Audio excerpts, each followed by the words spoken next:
Alors, nous voici maintenant en compagnie de Claudia Beaumont pour ta dernière chronique de la saison déjà. Oui, ça passe vite, mais je suis très contente d'être là aujourd'hui.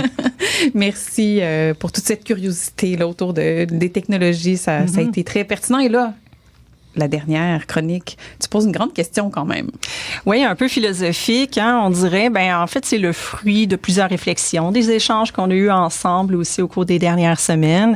Puis je peux pas m'empêcher de revenir un peu sur l'intelligence artificielle. On en a parlé la dernière fois ensemble.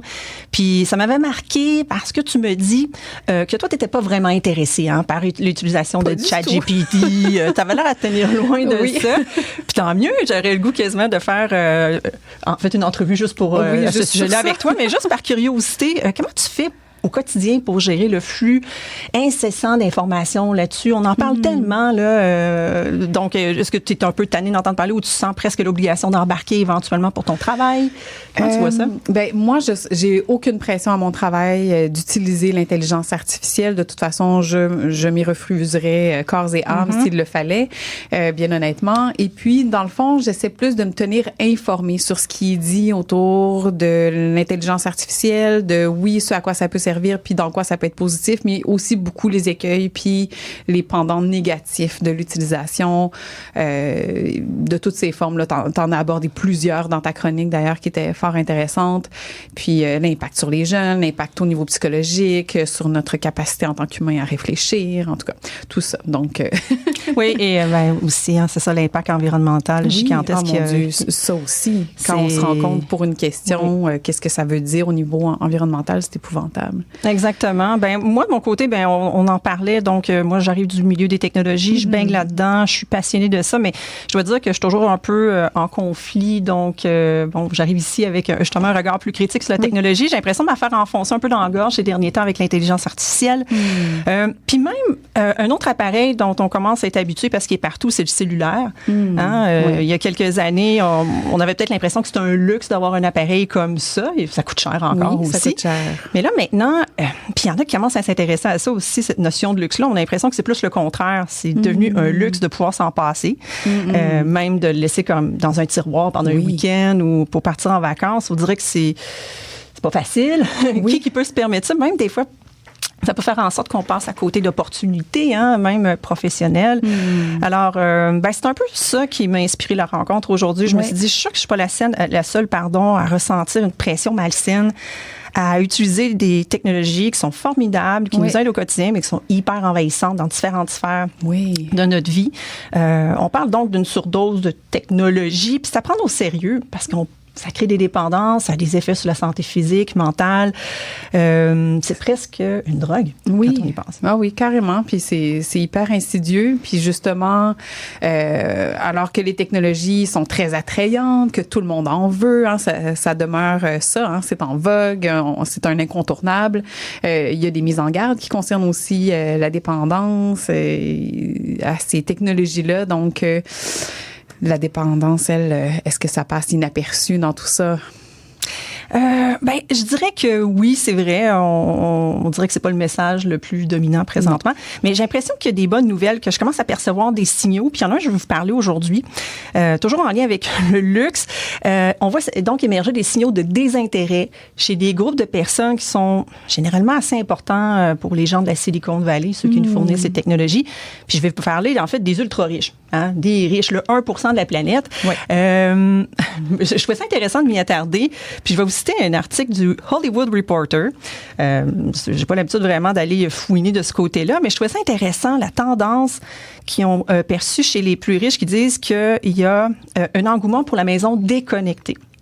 Donc, fini, pour eux, les frigos intelligents, l'idée d'avoir des gros écrans dans les 19 pièces de la maison ou encore des lumières qui s'allument tout le temps, avec des détecteurs de mouvement.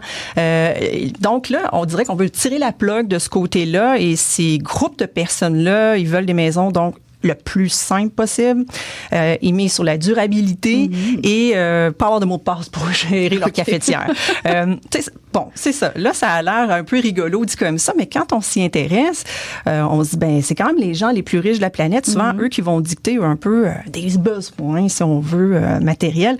Et donc, s'ils peuvent littéralement tout avoir, mais qui commencent à rejeter cette technologie-là parce qu'ils se rendent compte que c'est pas bien pour leur bien-être, dans leurs espaces privés, bien, c'est une espèce de signal faible qu'on pourrait dire comme en prospective, là, de dire, c'est peut-être quelque chose qui peut se passer à plus grande échelle éventuellement, c'est-à-dire qu'on veut reprendre le contrôle des technologies dans les espaces privés. Puis c'est vraiment là que ça commence chez soi, hein, parce que quand on s'impose des espaces sans technologie, à la maison, sans écran, ben ça aide à avoir évidemment des meilleures habitudes, des meilleures relations familiales, de couple et tout ça. Et donc, je pense que déjà, ça, c'est la base.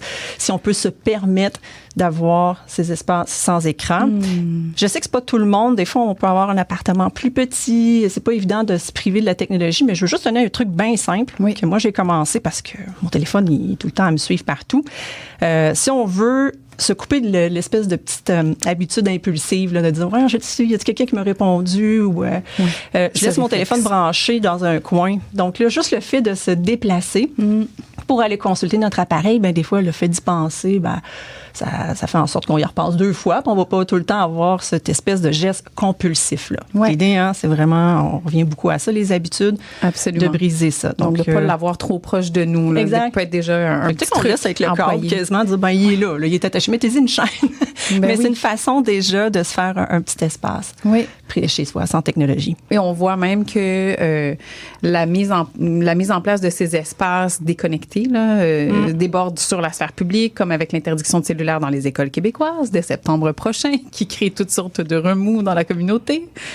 Donc, qu'est-ce que tu aurais à dire, toi, par rapport à ça? Ben, je trouve ça très intéressant parce que là, justement, hein, je parlais tantôt d'un signal faible, peut-être de chez les riches là, qui veulent des maisons déconnectées, mais on voit aussi qu'il y a des choses qui se passent. On commence à en parler de ces espaces sans technologie. Là, on prend ça peut-être un peu à la légère, mais on voit des zones, un peu comme si on traitait ça comme la cigarette. Hein. Il y a des hôtels, il y a des restaurants qui commencent à faire vraiment des zones où tu n'as pas le droit d'utiliser ton téléphone cellulaire. Terrasses, pas d'ordinateur. Ça, j'ai vu ça aussi, certaines périodes de la semaine. Exactement. Donc, c'est sûr, ben il y a des études de plus en plus qui se penchent là-dessus, sur le fait de laisser ton téléphone de côté dans des espaces publics. Ben justement, je me suis penchée en fin de semaine sur une étude du journal Computers in Human Behavior. Les chercheurs s'intéressaient justement au comportement des gens dans une salle d'attente. Hein? Vous savez, quand on attend, on s'emmerde un peu, on a tendance à sortir notre téléphone. Puis il y avait 2 groupes et donc le plus drôle, c'est qu'il y a un groupe qui avait pas de téléphone et ce qui ressortait, c'est qu'il avait tendance à sourire plus souvent aux autres et donc d'avoir plus d'interaction. Mais en revanche, le fait de sortir ton appareil, ben, ça envoie un signal très clair qu'intuitivement, tout le monde comprend qu'il n'y a pas de possibilité d'entrer en contact avec toi. Donc, sans diaboliser les écrans, les chercheurs disaient qu'évidemment, c'est une façon d'entretenir des liens plus naturel de juste ne pas avoir ce petit écran-là. Si je peux me permettre de faire du pouce justement sur cet aspect-là, j'ai assisté récemment au lancement de l'album d'Audrey Michel Simard, qui, elle, a choisi une salle de spectacle déconnectée. Donc, tout le monde était obligé de laisser son téléphone dans un petit casier au vestiaire avec un numéro et tout, et donc personne n'avait de téléphone dans la salle, puis et les gens des communications s'inquiétaient. Oui, mais tu sais, pas de stories, pas de live, rien. Elle était comme, non, les gens viendront au spectacle, puis sinon, ben, ils me suivront dans ma tournée après. Et j'ai trouvé cette expérience fort agréable de déconnexion. Oui, il y a des événements culturels. Il y a même Jack White aussi, je pense depuis quelques années, qui fait ça, pas le droit d'avoir des appareils. Il y en a qui mettent aussi un petit collant sur la caméra, mais il y a plusieurs façons. On voit que ça va commencer à se répandre et ça me réjouit beaucoup. Donc, c'est plus nécessairement peut-être des exceptions. Puis, juste en terminant, parce que c'est l'été qui arrive, je regardais du côté des voyages, les tendances pour les vacances. Puis justement, l'aspect hors ligne commence à dominer.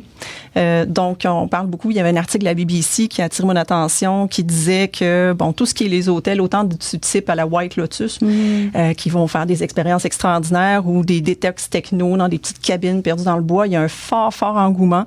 Et il semblerait que cette année, ça va être un des types de voyages les plus recherchés.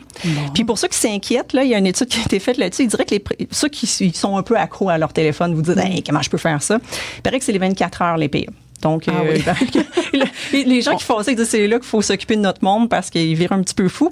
Mais que rapidement, au bout de 48 heures, il y a une idée de se laisser aller, un relâchement, puis donc d'accepter qu'on a une certaine liberté, puis les gens, d'habitude, ils s'investissent plus dans les activités. ça prend un bon 24 heures. Ça prend un bon 24 heures, donc de se laisser ça, même si à la maison, on choisit d'aller le ranger dans le tiroir pour la fin de semaine, là, de se donner un petit délai, d'aller prendre quelques respirations quand vient l'envie d'aller pitonner sur notre téléphone. Mais c'est quand même fascinant d'observer ça, que le retrait du téléphone cellulaire crée ça.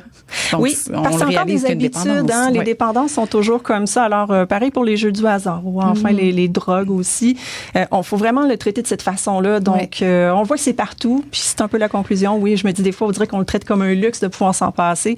Mais la bonne nouvelle, c'est que ce luxe-là, il est quand même accessible à tout le monde. Ben oui, voilà, c'est ça la bonne nouvelle. Merci beaucoup, Claudia, pour toute cette série de chroniques sur les différents aspects de la technologie dans nos vies.